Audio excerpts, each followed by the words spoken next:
يوم اتولدت ابو شهاب من شريفه، وقال اليوم عم يحكوا بالذهب. والله ورح يتجوز العقيد ابو شهاب. ها هطقني، بس لو كان عندي بنت تانية كنت اعطيته اياها وبدون نقد. تعطي اياها بدون نقد هيك؟ إيه ليش لا؟ ابو شهاب رجال وقبضاي، مو مثل صهري تشتوش. إيه لا انت الثانيه، ما في تشتوش وجوزي ابو بدر موجود. إيه لا، جوزك مو تشتوش، طرطوش. اما عصام ما طالع لخاله ابو شهاب، لك حتى لاخوه معتز ما طالع. لك والله المرة ما بتحب الرجال التشتوش. ايه والله المرة منا لا بتحب الطرطور ولا التشتوش. اخ يا فريال خانم، على ما يجي شي نهار يلطشني فيه ابو بدر كف على بوزي الرلي ستاني، والله قبلاني.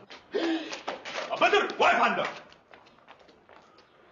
انت ما كنت رايح على بيتكم؟ ايه بلا كنت رايح. ليش لما شفتني لفيت وبدك ترجع؟ مو مشان شيء مو مشان شي، لا اكيد في شي، يا اما شكلي مو عاجبك يا اما في تفنقة عاملها وخايف تواجهني. يعني في شيء من هالشيء. وشو هو هالشي اللي من هالشي؟ شوف يا سيد معتز، الله يسرك، انا صاير خلي عم يطلع بسرعه، الله يوفقك، هذاك اليوم بنجتمع جماعه امامنا، الله سترن لما هدف حالي كان دبلشنا وراحت علينا. هلا انت صاير عم يطلع خلقك.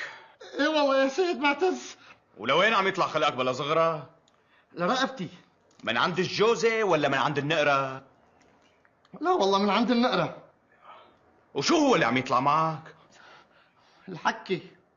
وانا شو دخلني بالحكة؟ ما انت سبب الحكي اول مرة، ما بتتذكر وقت استفقدتني طيارة على نقرتي سطحتني فيها على الارض، لك يوم الغسيلات وقت كنت انا واقف على الاسطوح عم انشر الغسيلات لمرتي فوزية. ولك صحيح انت شلون تنشر الغسيلات لمرتك؟ شلون تنشرهم؟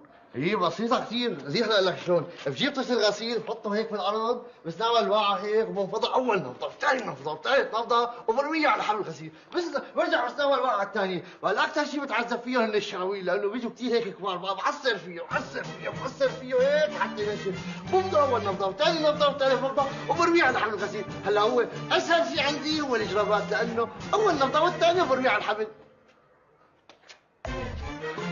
شو وين راح؟ الحمد لله. شو جاي على بالك تاكلي اليوم لطوف؟ يلي بدك يا ابن عمي. يعني ما في شيء هيك ببالك؟ بدي فستق ولوز وبندق وعسل وبزر ابيض. لك تكرم عيونك. وبدي كمان لحمه بالصينيه ابن عمي. لك على راسي. وشويه فواكه الله يرضى عليك. لك من عيوني هدول. انت هون هدى؟ أنا هون من ساعة ما قلت لك بدي جوز ولوز وبندق وفستق ابن عمي. ايوه. طيب وانت شو جاي على بالك تاكلي هدول؟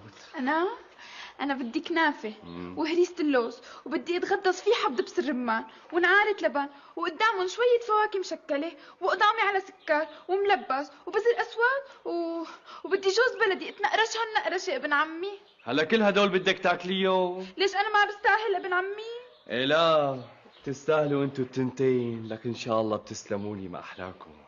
انا رايح على الدكان، بتديروا بالكم ها؟ الله يخلي لي اياك يا حق. ابن عمي لا تطول، لانه انا مشتاقه كثير لشوفتك، بعدين بدي اياك تطعميني بايديك تقبرني. ايه يلا بخاطركم. مع السلامه تقبرني. مع السلامة تاج راسي. قادرتي انا طالعه انام لانه الببو عم يعذبني. وانا رايحة اتسطح حضرتي. بدي جوز بلدي اتنقرش النقرشه ابن عمي، ان شاء الله السم الزهرماني يقطع عمرك. معلمي ابو خاطر حكيت؟ ايه والله يا ابني حكيت. ايه لا لك صدقني يا ابني. مو معقول